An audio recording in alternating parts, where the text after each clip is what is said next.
নিঝুম রাতে নির্জন অট্টালিকার বারান্দায় যদি হঠাৎ বেজে ওঠে পরিচিত কোনো নূপুরের শব্দ, ঝম ঝম ঝম, আর সেই শব্দের পিছু নিতে গিয়ে যদি দেখেন ভিজে পায়ের ছাপগুলো আপনার দিকেই এগিয়ে আসছে, তবে সেই অশরীরী আতঙ্কের হাত থেকে বাঁচার কোনো পথ কি আপনার জানা আছে?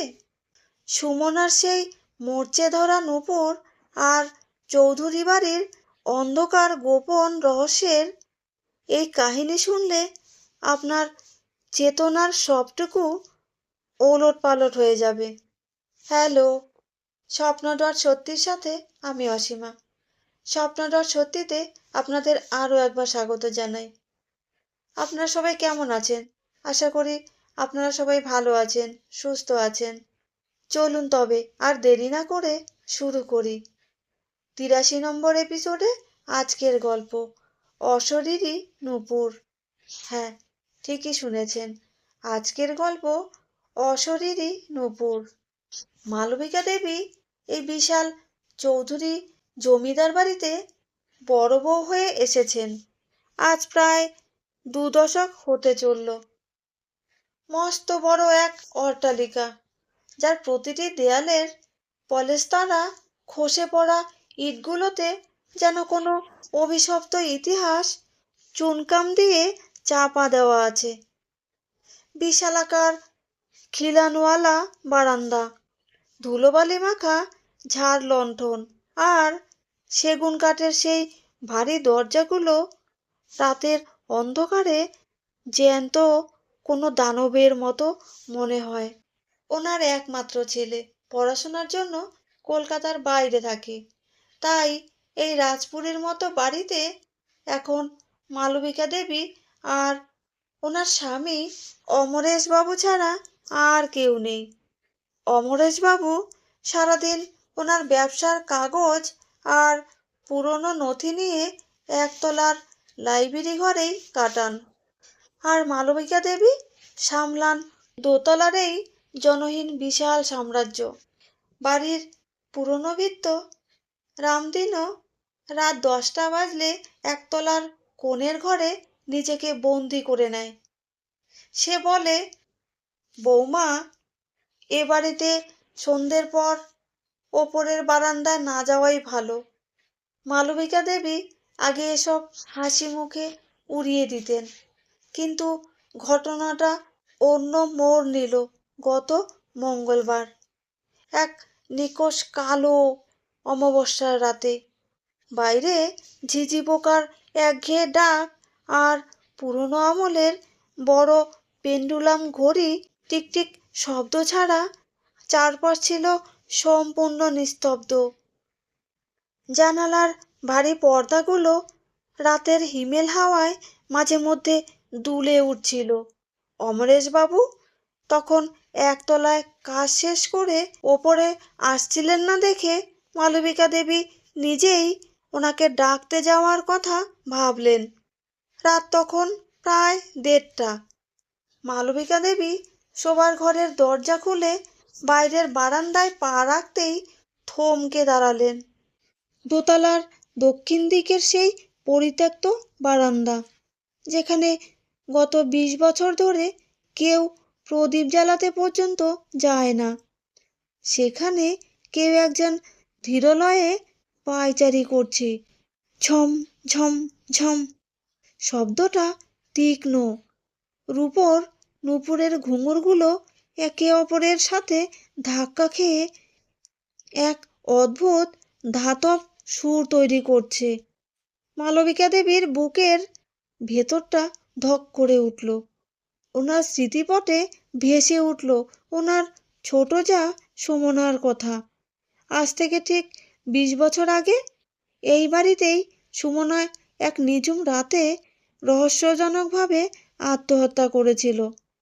সুমনার খুব শখ ছিল রূপোর নূপুর পরার, কিন্তু ও মারা যাওয়ার পর সেই নূপুর জোড়াবাড়ির লোক তো দূর, পুলিশও কোথাও খুঁজে পায়নি।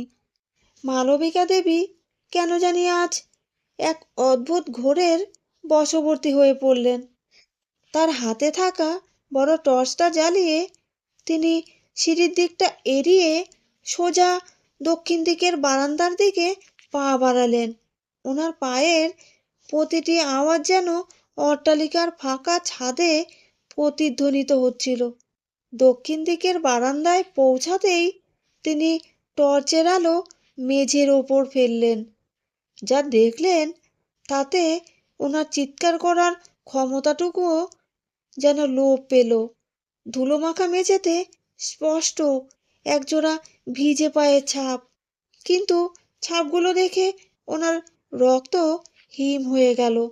প্রতিটি ছাপের বুড়ো আঙুলগুলো পেছনের দিকে ঘোরানো। সেই ভিজে পায়ের ছাপগুলো একটা একটা করে অন্ধকার বারান্দা পেরিয়ে সোজা গিয়ে নেমেছে সুমনার সেই অভিশপ্ত ঘরের দরজার সামনে। হঠাৎ এক তীব্র ভ্যাপসা গন্ধ আর পচা জলের গুমোট হাওয়ায় বারান্দা ভরে গেল। মালবিকা দেবী লক্ষ্য করলেন তালাবন্ধ ঘরটার মরচে ধরা দরজার কড়াটা নিজে থেকেই নড়ছে। তারপর এক বিকট ক্যাচক্যাচে শব্দ করে দরজাটা ধীরে ধীরে খুলে গেল। মালবিকা দেবী কাঁপতে কাঁপতে ঘরের ভেতরে টর্চের আলো ফেললেন। ঘরের কোণে ড্রেসিং টেবিলের সেই ভাঙা আয়নার সামনে ধুলো মাখা একটি কাঠের টুলের ওপর এক নারী মূর্তি পিঠ ফিরিয়ে বসে আছে। তার পরনে একটা জীর্ণ শাড়ি, যা মাটির সাথে লুটোপুটি খাচ্ছে। টর্চের আলোটা তার পিঠের ওপর পড়তেই সেই অশরীরী মূর্তিটি অবিশ্বাস্য ক্ষিপ্রতায় নিজের ঘাড়টা 180 ডিগ্রি ঘুরিয়ে সরাসরি মালবিকা দেবীর দিকে তাকালো। সেই মুখ দেখে মালবিকা দেবীর হৃৎপিণ্ড যেন থেমে গেল। চোখ দুটো কোটর থেকে বেরিয়ে আসার মতো বড় বড়, সারা মুখে পচন ধরেছে, আর গায়ের চামড়া ফ্যাকাশে সাদা। সে তার কঙ্কালসার হাতটা বাড়িয়ে এক কর্কশ গম্ভীর গলায় বলে উঠল, বর্দি, আমার নুপুরটা কি পলিশ করে দেবে? দেখো কেমন মরচে পড়ে গেছে। কথাগুলো বলেই সে এক আকাশ ফাটানো পৈশাচিক হাসিতে ফেটে পড়ল। সেই হাসির দমকে জানালার কাঁচগুলো যেন কাঁপতে শুরু করলো। মালবিকা দেবী আর স্থির থাকতে পারলেন না, ওখানেই জ্ঞান হারিয়ে লুটিয়ে পড়লেন। পরদিন সকালে ওনার যখন জ্ঞান ফিরল, তিনি দেখলেন ওনার শোয়ার ঘরের নিজের বিছানায় শুয়ে আছেন। অমরেশবাবু পাশে বসে কপালে জলপট্টি দিচ্ছেন। তিনি বললেন, রামদিন ওনাকে বারান্দায় পড়ে থাকতে দেখেছে। কিন্তু আসল বিভীষিকা তখনও মালবিকা দেবীর অপেক্ষা করছিল। মালবিকা দেবী যখন নিজেকে সামলে উঠে বসতে গেলেন, ওনার হাতের তলায় বালিশের নিচে শক্ত কিছু একটা ঠেকল। তিনি ভয়ে ভয়ে বালিশটা তুলতেই আঁতকে উঠলেন। সেখানে রাখা আছে সেই 20 বছর আগে হারিয়ে যাওয়া মরচে ধরা রূপোর নূপুর জোড়া। নূপুরগুলো থেকে তখনও যেন সেই পচা জলের আষ্টে দুর্গন্ধ বেরোচ্ছে। মালবিকা দেবী বুঝতে পারলেন সুমনা কোনোদিন এই বাড়ি ছেড়ে যায়নি। সে আজও এই জমিদার বাড়ির অন্ধকার কোণে নিজের নূপুর জোড়া আঁকড়ে ধরে বিচার চেয়ে বেড়াচ্ছে। তো এই ছিল আজকের গল্প। সুমনার এই অতৃপ্ত আত্মার হাহাকার শুনে সত্যি বলতে আমার মনে হচ্ছিল যে আমাদের ভিতরে জমে থাকা পুরনো ক্ষোভ বা অমীমাংসিত যন্ত্রণাগুলো বোধহয় সেই মরচে ধরা নূপুরের মতোই বিপজ্জনক। আপনাদের এই গল্পটা শোনার পর ঠিক কেমন মনে হচ্ছে সেটা অবশ্যই কমেন্টে জানান। আপনাদের একটা কমেন্টই আমার পরের গল্পটা বলতে উৎসাহ দেয়। আপনি যদি এই চ্যানেলে নতুন হয়ে থাকেন তাহলে স্বপ্নদর সত্যি চ্যানেলটা সাবস্ক্রাইব করে পাশে থাকবেন। আরেকটা কথা, আমার আরও একটা হিন্দি চ্যানেল আছে, সফর কে সাথ। আপনারা যারা হিন্দি গল্প শুনতে ভালোবাসেন তারা অবশ্যই ওই চ্যানেলটাকে সাবস্ক্রাইব করে গল্প শুনবেন। আশা করি ভালো লাগবে। সফর কে সাথ চ্যানেলের লিঙ্কটা ডেসক্রিপশানে দেওয়া আছে। আমি অসীমা আবার ফিরে আসব নতুন একটি গল্প নিয়ে। আপনারা সবাই ভালো থাকুন, সুস্থ থাকুন। শুভরাত্রি।